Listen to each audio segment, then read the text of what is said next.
अनैया को शादी के बाद लखनऊ के पुराने मोहल्ले में बने उस मंजिला घर में लाया गया था, जहां दीवारों पर पूर्वजों की तस्वीरें और ड्राइंग रूम में भारी लकड़ी का फर्नीचर था। सुबह 5 बजे उठकर वह पहले आंगन में पानी छिड़कती, फिर तुलसी पर दीप जलाती। सास कहती, घर की बहू की पहचान उसके संस्कार से होती है। अन्या हर बात चुपचाप मान लेती। शादी को 2 साल हो चुके थे। शुरू में सब ठीक था। रिश्तेदार मिठाई लाते, पूछते, खुशखबरी कब दे रही हो। वह मुस्कुरा देती। धीरे धीरे वही सवाल ताने में बदल गया। पड़ोस की रीमा, जिसकी शादी अन्नया के बाद हुई थी, गोद में बच्चा लिए आती तो सास की निगाह अनायास अन्नया पर टिक जाती। रात के खाने पर ससुर अखबार पढ़ते हुए बोलते, आजकल की लड़कियां करियर सोचती है, परिवार नहीं। ये बात बिना नाम लिए भी सीधे उसी पर गिरती। अन्नया ने कभी नौकरी की जिद नहीं की थी, फिर भी उसे दोष की तरह महसूस कराया जाता। एक शाम सास ने रसोई में धीरे से कहा, डॉक्टर को दिखा लो, कहीं कोई कमी तो नहीं। शब्द धीमे थे पर अर्थ भारी। अन्नया के हाथ से चम्मच गिर पड़ा। उसने पहली बार भीतर डर महसूस किया। क्या अब उसका मूल्य सिर्फ मां बनने से तय होगा? उस रात वह छत पर खड़ी देर तक आसमान देखती रही। नीचे से सास की आवाज आई, बहू जल्दी सो जाओ, कल पंडित जी आ रहे हैं। अन्नया को लगा उसकी जिंदगी का फैसला अब घर की चौखट के भीतर ही होने वाला है। अगले दिन पंडित जी आए। बैठक में कुंडली खुली, ग्रहों की चाल देखी गई। सास ने धीरे से कहा, पंडित जी 2 साल हो गए, अभी तक कोई शुभ समाचार नहीं। पंडित जी ने माथे पर हाथ रखकर कुछ मंत्र बुदबुदाए और बोले, बहू की कुंडली में संतान दोष है, पूजा करानी पड़ेगी। ये बात बिजली की तरह पूरे घर में फैल गई। दोपहर तक पड़ोस की औरतें हालचाल पूछने के बहाने आ गई। अरे चिंता मत करो, कोई कहती आजकल इलाज है, दूसरी फुसफुसाती कहीं लड़की की ही कमी ना हो। अन्नया ने पहली बार महसूस किया कि उसका शरीर अब उसका निजी नहीं रहा। हर निगाह जैसे उसे जांच रही थी। शाम को सास ने उसे मंदिर ले जाकर विशेष पूजा करवाई। प्रसाद देते हुए बोली, सब तुम्हारे हाथ में है बहू, हमारे कुल की इज्जत तुमसे जुड़ी है। घर लौटते समय रास्ते में उसने देखा, रीमा अपने पति के साथ हंस रही थी। बच्चा उसकी गोद में था। अन्नया ने अनायास अपने खाली हाथों को देखा। उसे अपराध बोध महसूस कराया जा रहा था, जबकि उसने कुछ किया ही नहीं था। रात को पति राघव चुप थे। खाने की थाली सामने रखी रही। अन्नया ने धीमे से पूछा, क्या आपको भी लगता है गलती मेरी है? राघव ने नजरें फेर ली। मां कह रही है, एक बार डॉक्टर को दिखा लो, बस एहतियात के लिए। एहतियात, ये शब्द सामान्य था, पर उसके पीछे आरोप की छाया थी। अन्नया समझ गई, अब मामला पूजा और तानों से आगे बढ़ने वाला है। अगले हफ्ते राघव ने बिना ज्यादा चर्चा के अपॉइंटमेंट ले लिया। किसी को बताने की जरूरत नहीं, उसने कहा। बस टेस्ट करवा लेते हैं। क्लिनिक शहर के नए इलाके में था, ताकि कोई जान पहचान वाला न दिखे। प्रतीक्षालय में बैठी अन्नया ने देखा, दूसरी महिलाएं अपने पतियों के साथ आई थी, पर उनके चेहरों पर शर्म नहीं, साझेदारी थी। उसे लगा जैसे वह अकेली कटघरे में बैठी हो। डॉक्टर ने सामान्य सवाल पूछे, फिर अचानक कहा, दोनों का टेस्ट होगा। राघव चौंका, मेरा क्यों? डॉक्टर ने शांत स्वर में उत्तर दिया, संतान दोनों की जिम्मेदारी है। राघव की भौहें सिकुड़ गई, पर वह मना भी नहीं कर सका। जांच के बाद उन्हें 1 हफ्ते बाद रिपोर्ट लेने को कहा गया। घर लौटते समय कार में सन्नाटा था। सास को बताया गया कि सिर्फ रूटीन चेकअप हुआ है। रिपोर्ट वाले दिन डॉक्टर ने फाइल खोली। उसकी आवाज पेशेवर थी, लेकिन शब्द भारी। अन्नया पूरी तरह स्वस्थ है। उसने रुककर राघव की तरफ देखा। समस्या पुरुष पक्ष में है। इलाज संभव है, पर समय लगेगा। कमरे में जैसे हवा थम गई। राघव के चेहरे का रंग उड़ गया। अन्नया ने पहली बार राहत की हल्की लहर महसूस की। दोष उसका नहीं था, लेकिन उसी क्षण उसने राघव की आंखों में डर देखा। वह डर बीमारी का नहीं था, इज्जत का था। बाहर निकलते ही राघव ने उसका हाथ कसकर पकड़ा। यह बात घर में नहीं जाएगी, उसने लगभग आदेश दिया। अन्नया ने पूछा, पर क्यों? सच तो, मां ये सह नहीं पाएंगी। पापा, समाज क्या कहेगा? वह समझ गई। अब सच सिर्फ चिकित्सा रिपोर्ट नहीं, एक खतरा बन चुका था। घर पहुंचते ही सास ने दरवाजे पर ही पूछ लिया, क्या कहा डॉक्टर ने? राघव ने बिना उसकी तरफ देखे जवाब दिया, कुछ खास नहीं, थोड़ी कमजोरी है। दवाइयां दी है। सास ने सीधे अन्नया को घूरा। कमजोरी किसकी? एक पल के लिए अन्नया को लगा कि वो सब कह दे। डॉक्टर की फाइल उसके बैग में थी, पर राघव की उंगलियां उसके हाथ पर दब गईं। वे चुप रही। रात को सास उसके कमरे में आई। दरवाजा बंद कर बोली, सच सच बताओ, डॉक्टर ने क्या कहा? अन्नया की आवाज धीमी थी, सब ठीक है। सास ने तिरस्कार से हंस दिया, तो फिर बच्चा क्यों नहीं? अगले दिन राघव अकेले क्लिनिक गया। शाम को लौटा तो उसका चेहरा कठोर था। उसने अन्नया से कहा, डॉक्टर समझदार है। उन्होंने कहा है कि रिपोर्ट घर में देने की जरूरत नहीं, इलाज चुपचाप होगा। अन्नया समझ गई, राघव ने डॉक्टर पर दबाव डाला होगा। कुछ दिनों बाद सास ने रिश्तेदारों के बीच बात फैलानी शुरू कर दी। बहू में थोड़ी दिक्कत है, इलाज चल रहा है। ये थोड़ी शब्द धीरे धीरे गंभीर में बदल गया। मोहल्ले की औरतें अब सहानुभूति के साथ दया भी दिखाने लगी। बेचारी, वे कहती, आजकल की लड़कियां पता नहीं क्या खाती है। राघव हर शाम देर से घर आने लगा। अन्नया ने पूछा तो उसने झुंझलाकर कहा, तुम समझती क्यों नहीं? अगर ये बात बाहर गई तो पापा की इज्जत खत्म हो जाएगी। अन्नया ने पहली बार महसूस किया, उसकी चुप्पी अब पति की ढाल बन चुकी थी। लेकिन ढाल कब तक टिकेगी, जब वार उसी पर हो रहे हों? कुछ ही हफ्तों में इलाज चल रहा है कि बात पूरे रिश्तेदारी में फैल गई। हर फोन कॉल एक जांच की तरह होता। सास जोर से बात करती ताकि अन्नया सुन सके। हाँ दीदी, डॉक्टर ने कहा है, लड़की में ही समस्या है। अन्नया का नाम अब सीधे नहीं लिया जाता था, लेकिन इशारे उसी की तरफ होते। एक रविवार को परिवार के सभी सदस्य दोपहर के खाने पर आए। सास ने सबके सामने कहा, हमने तो सोचा था इस साल घर में किलकारियां गूंजेंगी। फिर अन्नया की ओर देखते हुए जोड़ा, भगवान की मर्जी। माहौल में असहज चुप्पी फैल गई।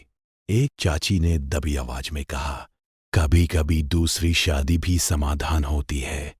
अन्नया के कानों में शब्द गूंजने लगे, दूसरी शादी, राघव ने उस समय कुछ नहीं कहा। वे चुपचाप मोबाइल देखने लगा। उसकी चुप्पी किसी भी आरोप से ज्यादा भारी थी। रात को अन्नया ने साहस करके पूछा, क्या आप भी दूसरी शादी के बारे में सोच रहे हैं? राघव ने थकान भरी आवाज में कहा, मैंने कुछ तय नहीं किया, लेकिन माँ पापा की भी तो इच्छा है। हमारा वंश समाज में क्या मुंह दिखाएंगे? तो सच क्यों नहीं बताते? अन्नया ने पहली बार आवाज ऊंची की। राघव भड़क उठा। तुम चाहती हो लोग मुझे नामर्द कहे। कमरे में सन्नाटा छा गया। ये शब्द पहली बार खुलकर सामने आया था। अन्नया ने महसूस किया, उसकी चुप्पी अब सिर्फ त्याग नहीं, एक झूठ का हिस्सा बन चुकी थी। और झूठ धीरे धीरे उसके अस्तित्व को निगल रहा था। अगले कुछ दिनों में घर का व्यवहार बदल गया। सास अब सीधे ताने देती, दूध पीती रहो, शरीर में ताकत आएगी। वे कहती जैसे अन्नया ही बीमार हो। ससुर अखबार मोड़कर सलाह देते, आजकल टेस्ट ट्यूब बेबी भी होते हैं, पर खर्चा बहुत है। खर्चा मानो वो एक निवेश हो जो गलत जगह लग गया हो। एक शाम सास ने पड़ोसन के सामने कहा, हमने तो लड़की वालों से कुछ नहीं मांगा था। सोचा था संस्कारी बहू मिलेगी, घर संभालेगी और वंश बढ़ाएगी। ये वाक्य सीधे अन्नया की पीठ पर पड़ा। राघव अब उससे आंख मिलाने से बचता। जब वो पास बैठती, वह उठकर दूसरे कमरे में चला जाता। फोन पर धीरे धीरे बात करता, जैसे कोई गुप्त चर्चा चल रही हो। एक रात सास और ससुर के कमरे से आवाजें आई। दरवाजा पूरा बंद नहीं था। लड़की अच्छी है, ससुर कह रहे थे, पर अगर संतान नहीं दे सकती तो? सास का जवाब ठंडा था, राघव की उम्र निकल जाएगी, दूसरी शादी में देर नहीं करनी चाहिए। अन्नया का दिल धड़कने लगा। वो जानती थी रिपोर्ट उसके बैग में है, सच उसके हाथ में है, लेकिन सच बोलने का मतलब था राघव की प्रतिष्ठा को चोट पहुंचाना, परिवार की इज्जत को तोड़ना। अगली सुबह सास ने साफ शब्दों में कहा, हम पंडित जी से बात कर रहे हैं, अगर 6 महीने में कुछ नहीं हुआ तो हमें दूसरा रास्ता देखना पड़ेगा। 6 महीने यह समय सीमा नहीं, चेतावनी थी।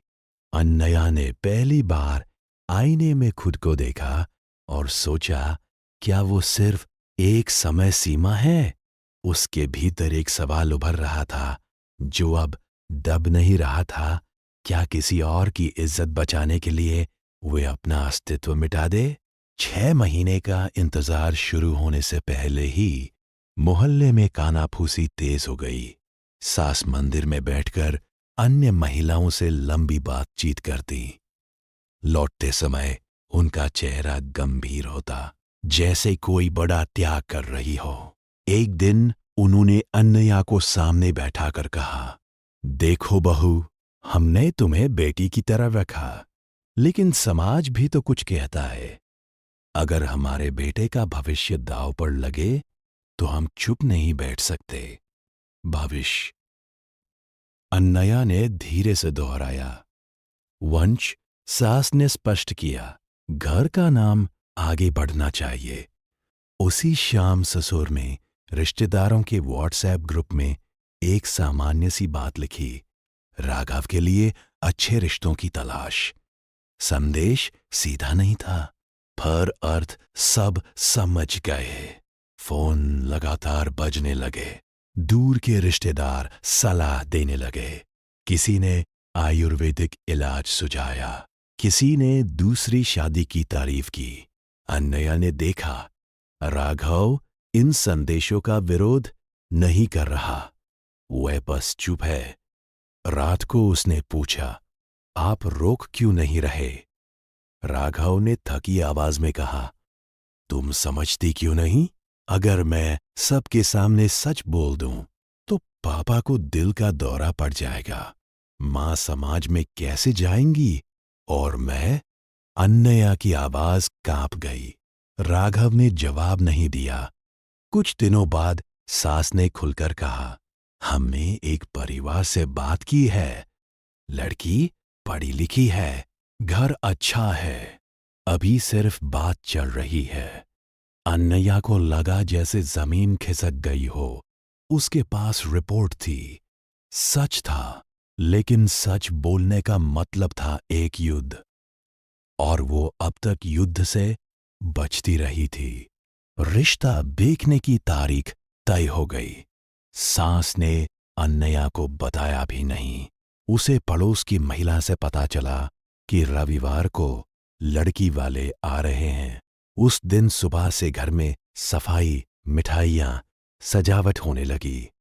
अन्नया से कहा गया, तुम अपनी कमरे में ही रहना। वह समझ गई उसे छुपाया जा रहा है, जैसे कोई असफलता हो। दरवाजे की ओट से उसने देखा एक शिक्षित, शांत दिखने वाली लड़की अपने माता पिता के साथ बैठी है। सास मुस्कुरा रही थी। पहली शादी में थोड़ी समस्या थी, बहू की तबीयत ठीक नहीं रहती। तलाक? लड़की के पिता ने पूछा। ससुर ने जवाब दिया, कानूनी प्रक्रिया हो जाएगी, अभी तो बात आगे बढ़ानी है। अन्नया के कानों में शब्द हथौड़े की तरह लगे। कानूनी प्रक्रिया हो जाएगी, जैसे वह कोई औपचारिकता हो। राघव चुप बैठा रहा। उसने एक बार भी ये नहीं कहा कि गलती उसकी है। उस रात अन्नया ने बैग से मेडिकल रिपोर्ट निकाली। कागज कांप रहे थे, पर शब्द साफ थे। वे चाहती तो उसी समय बैठक में जाकर सबके सामने सच रख देती, पर उसने खुद को रोका। क्यों? क्योंकि वो जानती थी सच का विस्फोट सिर्फ एक व्यक्ति को नहीं, पूरे परिवार को चोट पहुंचाएगा। लेकिन अगले दिन मोहल्ले में खबर फैल गई कि राघव दूसरी शादी करने वाला है, क्योंकि पहली पत्नी बांझ है। अब ये सिर्फ घर की बात नहीं रही थी, यह सार्वजनिक अपमान था। और अन्नया को पहली बार लगा उसकी चुप्पी अब उसकी सहमति समझी जा रही है। अगले हफ्ते करवा चौथ था। मोहल्ले की औरतें छतों पर इकट्ठी हुई। लाल साड़ियों, मेहंदी और चूड़ियों के बीच अन्या भी खड़ी थी, पर फुसफुसाहटें उसके चारों ओर धुएं की तरह फैल रही थी। बेचारी व्रत क्यों रखती है जब पति दूसरी शादी करने वाला हो? किसी ने खुलकर नहीं कहा, लेकिन हर नजर में सवाल था। चांद निकलने से पहले सास ने सबके सामने ऊंची आवाज में कहा, कुछ व्रत भगवान भी नहीं सुनते। और उनकी नजर सीधी अन्नया पर गई। अन्नया ने छलनी से चांद देखा, फिर राघव का चेहरा। वह आंखें चुरा गया। नीचे उतरते समय पड़ोस की बुजुर्ग महिला ने धीरे से पूछा, बेटी, डॉक्टर दिखाया था ना? अन्नया ने सिर हिला दिया। फिर वे चुप रही। उस रात पहली बार उसने अपने मायके फोन किया। माँ ने आवाज सुनते ही पूछा, सब ठीक है ना? अन्नया ने हिम्मत करके कहा, माँ, अगर सब लोग कहे कि गलती मेरी है, तो क्या आप भी मान लेंगी? माँ कुछ पल चुप रही, फिर बोली, तू सच बता। अन्नया रो पड़ी। उसने पहली बार रिपोर्ट के बारे में बताया। फोन के उस पार सन्नाटा था। फिर पिता की आवाज आई, भारी और ठंडी, उन्होंने हमारे सामने झूठ बोला। ये सवाल अब सिर्फ वैवाहिक नहीं, सम्मान का था। अन्नया ने महसूस किया अब मामला दो परिवारों के बीच खड़ा है, और सच को दबाना शायद अब संभव नहीं। अगले दिन उसके पिता और बड़े भाई लखनऊ पहुंचे। घर के बाहर कार रुकते ही पड़ोसियों की खिड़कियां खुल गई। बैठक में सभी बैठे। सास का चेहरा कठोर था, अचानक आने की क्या जरूरत थी? पिता ने शांत स्वर में कहा। हमें कुछ बातें साफ करनी है। राघव नीचे नजर किए बैठा था। पिता ने सीधा सवाल किया, डॉक्टर की रिपोर्ट क्या कहती है? सास तुरंत बोली, लड़की वालों को बहू की चिंता करने की जरूरत नहीं, इलाज चल रहा है। भाई ने मेज पर कागज रख दिया। वही मेडिकल रिपोर्ट, यही इलाज किसका चल रहा है? कमरे में भारी सन्नाटा छा गया। ससुर का चेहरा पीला पड़ गया। सास ने रिपोर्ट उठाई, पढ़ी और पहली बार उनकी आवाज कांपी। ये गलत भी हो सकता है। राघव ने धीरे से कहा, मैंने डॉक्टर से कहा था। फिर वह रुक गया। पिता की आवाज कड़ी हो गई। आपने हमारी बेटी को बांझ कहकर पूरे समाज में बदनाम किया। क्यों? सास ने अचानक स्वर बदला। हमने किसी को कुछ नहीं कहा।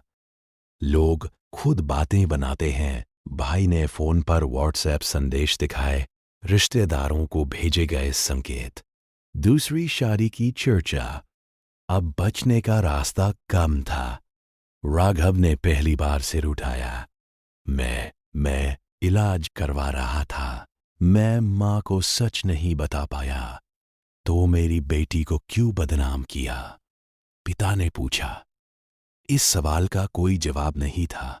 बाहर मोहल्ले में पहले ही चर्चा फैल चुकी थी कि लड़की वाले आए हैं। अब यह सिर्फ परिवार की दीवारों तक सीमित नहीं था और अनन्या समझ रही थी, यह टकराव अभी खत्म नहीं, शुरू हुआ है। उस दिन की बहस किसी निष्कर्ष पर नहीं पहुंची। सास ने साफ कहा, अगर यह बात बाहर गई तो हम मानहानि का केस करेंगे। पिता ने शांत स्वर में उत्तर दिया, मानहानि तब होती है जब झूठ फैलाया जाए। यहां झूठ किसने फैलाया? राघव चुप रहा।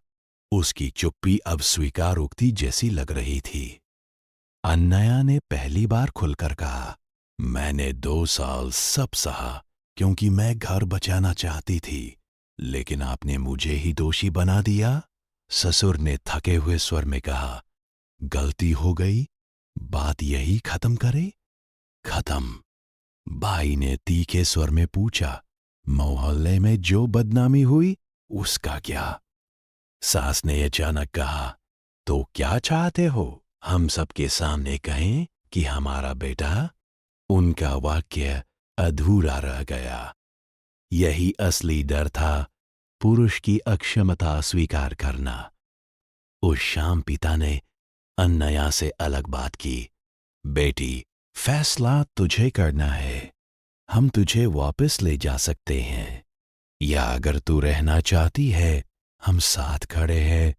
अनन्या ने राघव की ओर देखा। वह अपराध बोध से भरा था, पर अभी भी साहसहीन। रात को राघव उसके कमरे में आया। मैंने गलती की, पर अगर ये बात कोर्ट तक गई तो सब खत्म हो जाएगा। मेरे लिए तो पहले ही खत्म हो चुका है। अनन्या ने शांत स्वर में कहा। कुछ दिनों बाद उसे पता चला। दूसरे परिवार को रिपोर्ट की बात पता चलते ही उन्होंने रिश्ता तोड़ दिया। अब सास की नाराजगी और बढ़ गई। उन्होंने खुलकर कहना शुरू कर दिया, बहू ने ही घर की इज्जत मिट्टी में मिला दी। सच सामने आया था, पर दोष फिर भी उसी पर डाला जा रहा था। अनन्या समझ गई, सिर्फ सच बता देने से न्याय नहीं मिलता। रिश्ता टूटने की खबर पूरे रिश्तेदारी में फैल गई, पर सच किस रूप में पहुंचा, ये अनन्या को जल्दी समझ आ गया। सास ने लोगों से कहना शुरू किया, लड़की वालों ने झूठी रिपोर्ट बनवाई। हमारे बेटे को बदनाम करने की साजिश थी। कुछ रिश्तेदारों ने सहमति में सिर हिलाया। आजकल लड़की वाले कुछ भी कर सकते हैं। अनन्या ने देखा, सच फिर मुड़ गया है। राघव ने उससे कहा, मां गुस्से में है, थोड़ा समय दो। कितना समय? अनन्या ने पूछा। जब तक मेरी पहचान पूरी तरह झूठ बन जाए। मोहल्ले में अब दो तरह की बातें थी।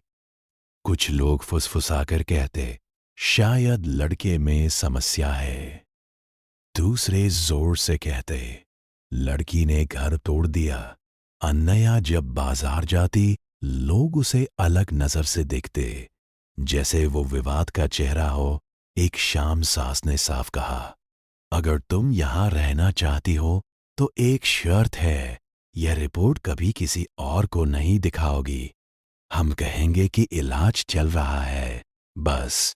यह समझौता था, झूठ को स्थायी बनाने का। राघव ने भी कहा, मैं इलाज करवाऊंगा, बस कुछ साल और, फिर सब ठीक हो जाएगा। और तब तक? अनया ने पूछा। तब तक सालों, उसने धीरे से कहा। उस क्षण अनया को एहसास हुआ, यह सिर्फ बच्चे की बात नहीं, यह व्यवस्था है जहां सच भी पुरुष की इज्जत के नीचे दबा दिया जाता है। उसने पहली बार अपने भीतर स्पष्ट निर्णय की आहट सुनी। अगर वो अब चुप रही तो ये चुप्पी हमेशा के लिए होगी। अगली सुबह अनया ने मायके फोन किया। उसकी आवाज अब कांप नहीं रही थी। पापा, मैं समझौता नहीं करूंगी। घर में यह बात बताते ही सन्नाटा छा गया। सास ने पूछा, क्या मतलब? मतलब यह कि मैं झूठ का हिस्सा नहीं बनूंगी। अनया ने शांत स्वर में कहा। राघव घबरा गया। तुम कोर्ट जाओगी अगर जरूरत पड़ी तो? उसने सीधा उत्तर दिया। ससुर ने समझाने की कोशिश की। देखो, तलाक आसान शब्द है, समाज में रहना मुश्किल हो जाएगा। तुम्हारी छोटी बहन की शादी पर असर पड़ेगा। ये वही दबाव था जो हर बार उसे रोकता था। परिवार, रिश्ते, प्रतिष्ठा। अनया ने पहली बार सोचा, क्या हर औरत को चुप रहने की ट्रेनिंग इसी डर से दी जाती है? कुछ दिनों बाद उसके पिता ने वकील से बात की। कानूनी नोटिस तैयार हुआ। मानसिक उत्पीड़न और झूठे आरोप के आधार पर तलाक की याचिका। नोटिस घर पहुंचा तो सास ने गुस्से में कागज फाड़ने की कोशिश की। हम बदनाम हो जाएंगे, राघव ने धीमे स्वर में कहा। अब बात हमारे हाथ में नहीं है। मोहल्ले में फिर चर्चा शुरू हो गई।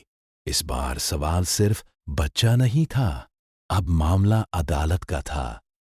रात को राघव उसके कमरे में आया। उसकी आंखों में पहली बार असली डर था। अगर तुम केस वापस ले लो तो मैं सबके सामने सच बोल दूंगा। अनया ने उसे लंबे समय तक देखा। सच अभी भी सौदे का हिस्सा है? उसने पूछा। राघव के पास जवाब नहीं था और अनया ने तय कर लिया, अब ये सिर्फ उसका निजी संघर्ष नहीं, एक सार्वजनिक निर्णय होगा। पहली सुनवाई की तारीख तय हुई। कोर्ट के बाहर भीड़ थी। अलग अलग कहानियों के लोग, पर हर चेहरे पर तनाव। एक सा अनया साधारण सूट पहनकर आई थी। उसके पिता साथ थे। राघव अपने माता पिता के साथ आया। सास ने उसे देखते ही नजर फेर ली।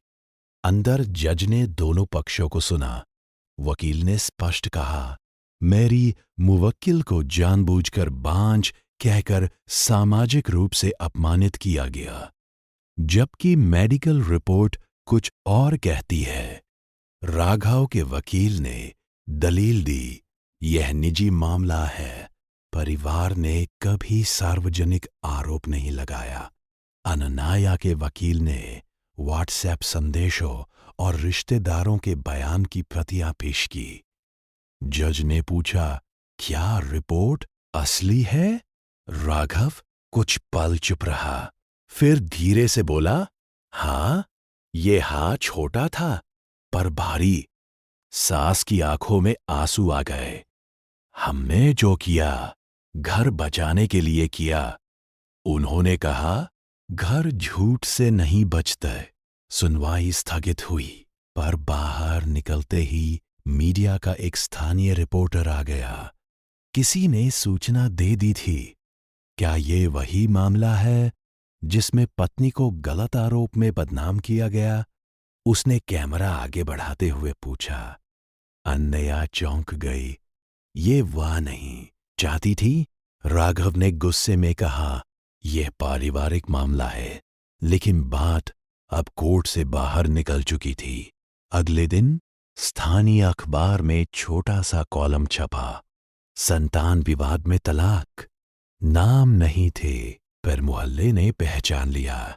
सच सामने आ रहा था, पर साथ में एक नई आग भी भड़क रही थी। अब पीछे लौटना असंभव था। अखबार की खबर ने आग में घी डाल दिया। सुबह से ही पड़ोसी दरवाजे के बाहर खड़े होकर फुसफुसाने लगे। यही घर है, कोई कहता। सास ने गुस्से में अखबार मेज पर पटक दिया। तुमने हमें तमाशा बना दिया, अनन्या ने शांत स्वर। मैं कहा, नाम तो नहीं छपे, पर लोग समझ गए। सास चिल्लाई। राघव अब टूटने लगा था। ऑफिस में भी बातें पहुंच गई थी। सहकर्मियों ने हल्के मजाक में पूछा, सब ठीक है ना? वह मुस्कुरा देता, पर भीतर से सिकुड़ जाता। दूसरी सुनवाई में अदालत ने मेडिकल विशेषज्ञ की गवाही मांगी। डॉक्टर पेश हुआ। उसने स्पष्ट कहा, रिपोर्ट सही है। मैंने दोनों को जानकारी दी थी। जज ने पूछा, क्या परिवार को बताया गया? डॉक्टर ने राघव की ओर देखा। मुझे अनुरोध किया गया था कि इसे गोपनीय रखा जाए। कोर्ट में फिर सन्नाटा। ये अब सिर्फ वैवाहिक विवाद नहीं रहा, ये सच छुपाने का मामला था। बाहर आते ही ससुर ने पहली बार अनन्या से कहा, बेटी, क्या अब भी कोई रास्ता है? उसने उन्हें देखा। रास्ता तब था जब आपने मुझे दोषी नहीं ठहराया होता।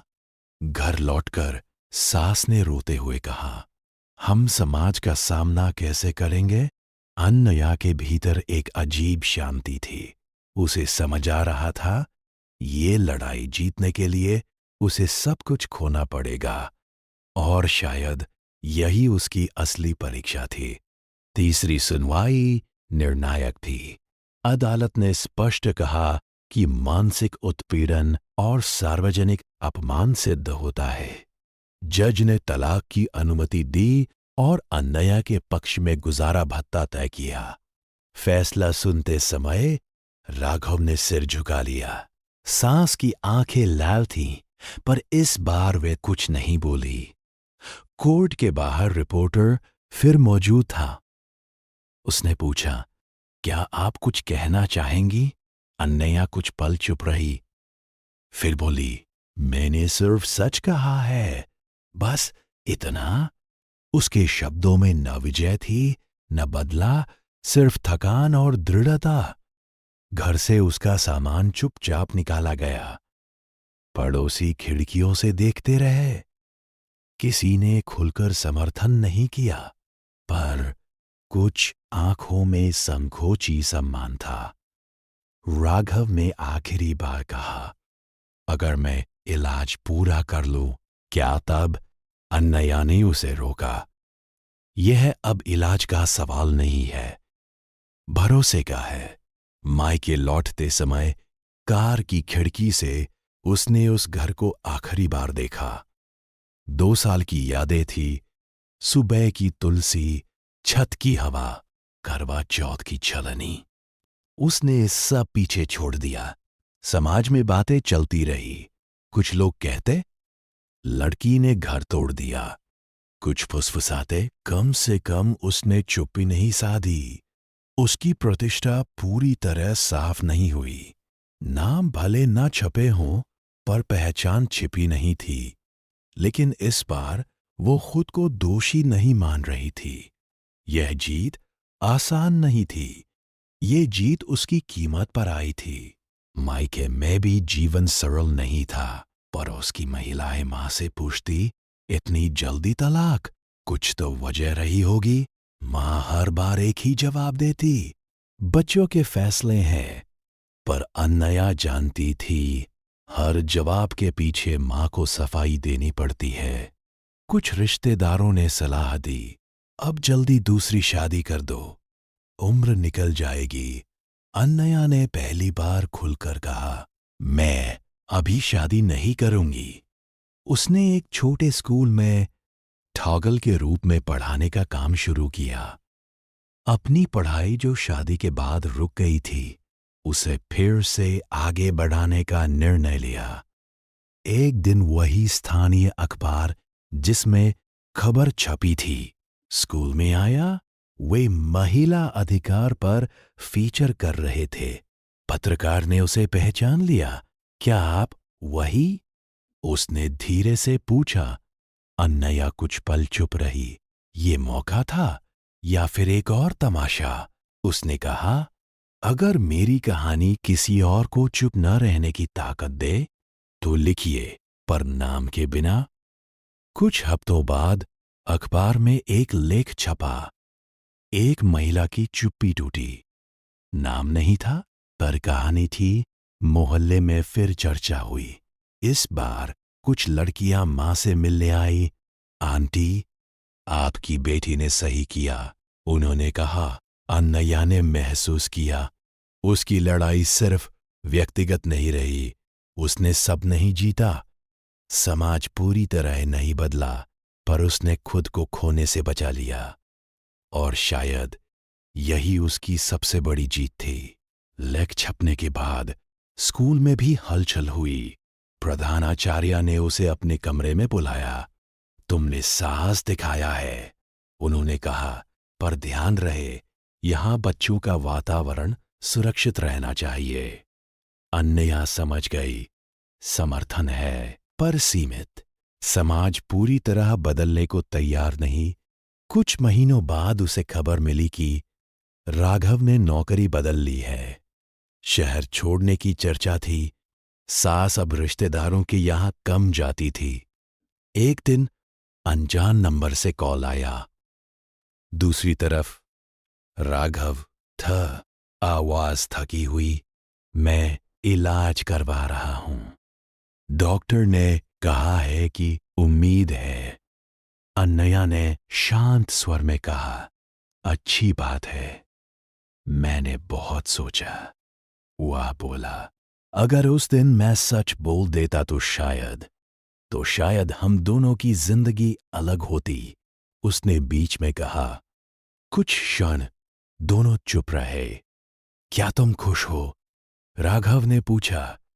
अन्नया ने खिड़की से बाहर खेलते बच्चों को देखा।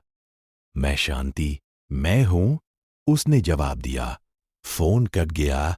उस रात उसने डायरी में लिखा, इज्जत सच से नहीं टूटती, झूठ से टूटती है। धीरे धीरे उसकी पहचान बदलने लगी। अब लोग उसे सिर्फ तलाकशुदा महिला के रूप में नहीं, बल्कि उस लड़की के रूप में जानते थे जिसने आवाज उठाई। फिर भी हर फुसफुसाहट खत्म नहीं हुई थी।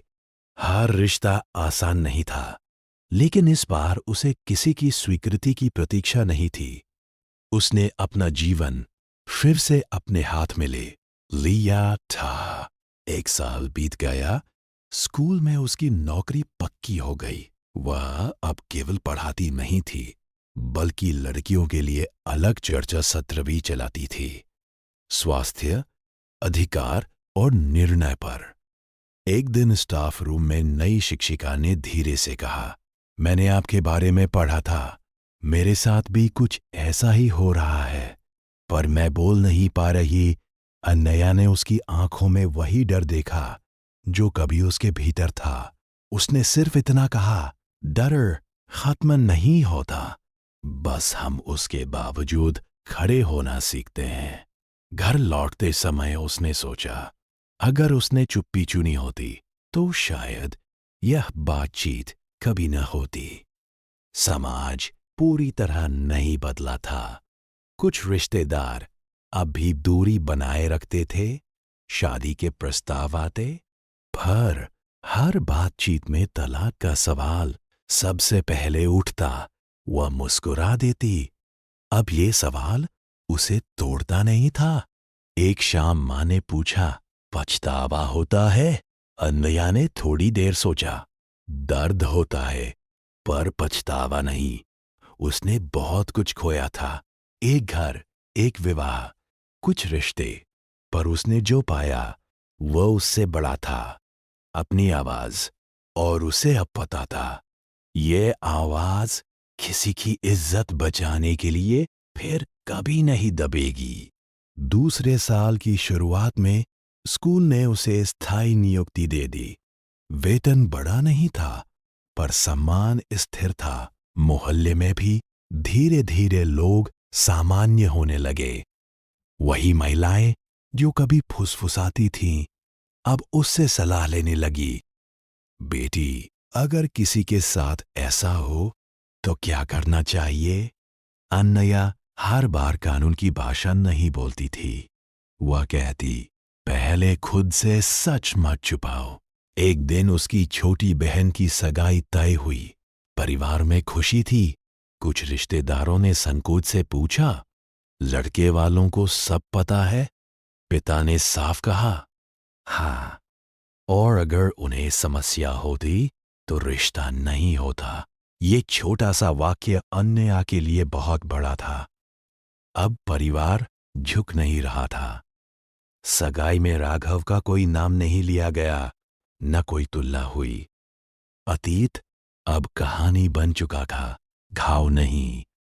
रात को छत पर खड़ी अन्नया ने वही आसमान देखा जिसे कभी ससुराल की छत से देखा था। फर्क सिर्फ इतना था, अब वो किसी की स्वीकृति की प्रतीक्षा में नहीं थी। उसने सोचा, अगर वो चुप रहती तो शायद शादी बच जाती। पर क्या वो खुद बचती? अब जवाब स्पष्ट था, जीत पूर्ण नहीं थी। समाज ने सार्वजनिक माफी नहीं मांगी। उसकी प्रतिष्ठा पर लगे दाग पूरी तरह मिटे नहीं, पर उसने एक व्यवस्था को आईना दिखाया था, और उस आईने में उसने खुद को पहली बार साफ देखा। कुछ महीनों बाद उसे जिला शिक्षा विभाग से निमंत्रण मिला। महिला दिवस पर भाषण देने के लिए। विषय था परिवार और सच। मंच पर चढ़ते समय उसके हाथ ठंडे थे। सामने छात्राएं, शिक्षक, कुछ अभिभावक बैठे थे। उसने कोई भावुक कहानी नहीं सुनाई, बस कहा, कभी कभी घर बचाने के नाम पर हम सच दबा देते हैं, पर घर झूठ से नहीं टिकते, टिकता है विश्वास। हाल में शांति थी। किसी ने तालियां बजाईं, फिर सबने। कार्यक्रम के बाद एक बुजुर्ग महिला उसके पास आई। बेटी, तुमने जो किया हमारी पीढ़ी नहीं कर पाई। अन्नया ने उनके हाथ पकड़ लिए। ये शब्द किसी अदालत के फैसले से कम नहीं थे। शाम को उसे पता चला, उसके पुराने मोहल्ले में अब लोग खुलकर कहते हैं कि गलती लड़के की थी। धीरे धीरे कथा बदल रही थी, पर उसने वापस जाने की कोशिश नहीं की। राघव ने एक बार और संदेश भेजा, मैंने सबके सामने सच स्वीकार किया। अन्नया ने जवाब नहीं दिया। अब उसके लिए मान्यता जरूरी नहीं थी। वह जानती थी, सच को देर लगती है, पर वह रास्ता बना लेता है। उसकी जीत किसी जुलूस की तरह नहीं आई। वह आई धीरे, शांत और स्थायी। कुछ समय बाद उसे खबर मिली कि राघव के घर में तनाव बढ़ गया है। इलाज लंबा चल रहा था और रिश्तेदार अब खुले तौर पर सवाल पूछने लगे थे। सास पहले की तरह ऊंची आवाज में नहीं बोलती थी। समाज वही था, पर निशाना बदल गया था। अन्नया ने यह सुनकर कोई संतोष महसूस नहीं किया। उसे बदले की चाह नहीं थी। एक शाम वो अपनी छात्राओं के साथ बैठी थी। एक लड़की ने पूछा, मैम, अगर परिवार गलत हो तो क्या करना चाहिए? अन्नया ने जवाब दिया, परिवार का मतलब साथ होना है। अगर साथ ही नहीं है तो सच चुनना गलत नहीं? उसने देखा लड़कियां ध्यान से सुन रही थी। शायद परिवर्तन यही से शुरू होता है, एक बातचीत से। रात को उसने डायरी बंद करते हुए लिखा, मैंने शादी नहीं हारी, मैंने चुप्पी हारी। उसके जीवन में अभी भी अनिश्चितता थी। भविष्य तय नहीं था, पर अब डर स्थायी नहीं था। वह जानती थी उसने जो कीमत चुकाई वह व्यर्थ नहीं जाएगी। 3 साल बाद शहर में बहुत कुछ बदल चुका था। नए अपार्टमेंट बने, पुरानी गलियां वही रही। एक दिन शिक्षा विभाग की बैठक के सिलसिले में उसे उसी पुराने इलाके में जाना पड़ा। कार जब उस गली से गुजरी जहां उसका ससुराल था, उसने खिड़की से बाहर देखा। घर वैसा ही था, दीवारें, बालकनी, तुलसी का चौरा। फर्क सिर्फ इतना था, अब वो बाहर थी और शांत थी। सड़क के किनारे 2 महिलाएं बात कर रही थी। उसने सुना, आजकल लड़कियां पढ़ लिख कर बोलना सीख गई है। अच्छा है, यह वाक्य सामान्य था, पर उसके लिए संकेत था। बैठक के बाद एक युवा पत्रकार ने उससे संपर्क किया।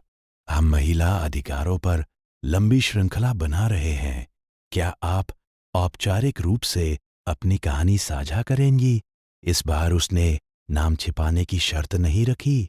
हाँ, उसने कहा, अगर बात सिर्फ मेरी नहीं रहे बल्कि व्यवस्था की हो। लेख प्रकाशित हुआ, पूरा नाम, पूरा सच। प्रतिक्रियाएं मिली जुली थी। कुछ ने समर्थन किया, कुछ ने कहा कि निजी बातें सार्वजनिक नहीं करनी चाहिए। पर इस बार उसे फर्क नहीं पड़ा।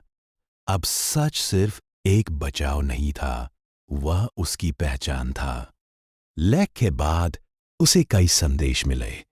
कुछ अनजान महिलाओं ने लिखा, आपकी वजह से हमने डॉक्टर के पास पति को भी भेजा। ये छोटा बदलाव था, पर गहरा। एक शाम अचानक राघव खुद स्कूल के बाहर आया। कई साल बाद आमने सामने। वह दुबला लग रहा था, शांत भी। मैं माफी मांगने आया हूं, उसने कहा। अन्नया ने उसे देखा। पहले जैसा डर नहीं था। मुझे तब सच बोलना चाहिए था, राघव बोला। मैंने अपनी इज्जत बचाने के लिए तुम्हें दोषी बनाया।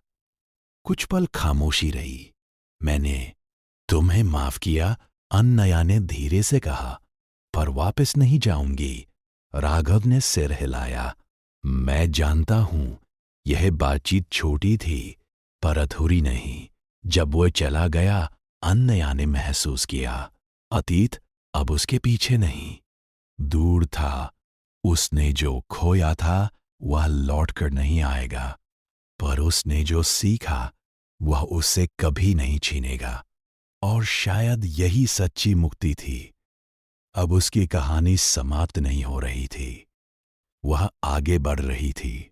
5 साल बाद अन्नया उसी स्कूल की वरिष्ठ शिक्षिका बन चुकी थी। उसने स्वास्थ्य और वैवाहिक अधिकारों पर नियमित कार्यशालाएं शुरू कर दी थी। अब कई पति भी इन बैठकों में आने लगे थे।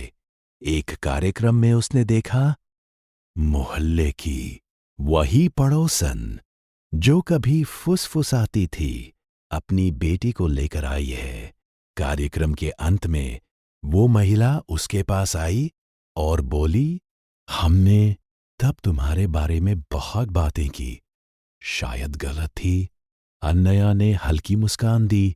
बातें बदल सकती है, उसने कहा।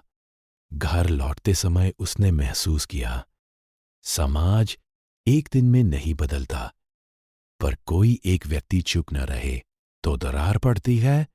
उसकी शादी टूट गई थी, उसका वैवाहिक जीवन वापस नहीं आया, लेकिन उसकी पहचान बांध से शिक्षिका में बदल चुकी थी।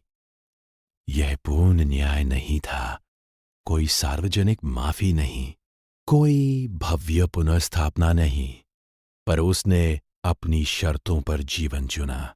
और अब जब कोई लड़की उससे पूछती, अगर सच बोलने से घर टूट जाए तो वह जवाब देती, अगर घर सच से टूटता है तो वो पहले ही टूटा हुआ था।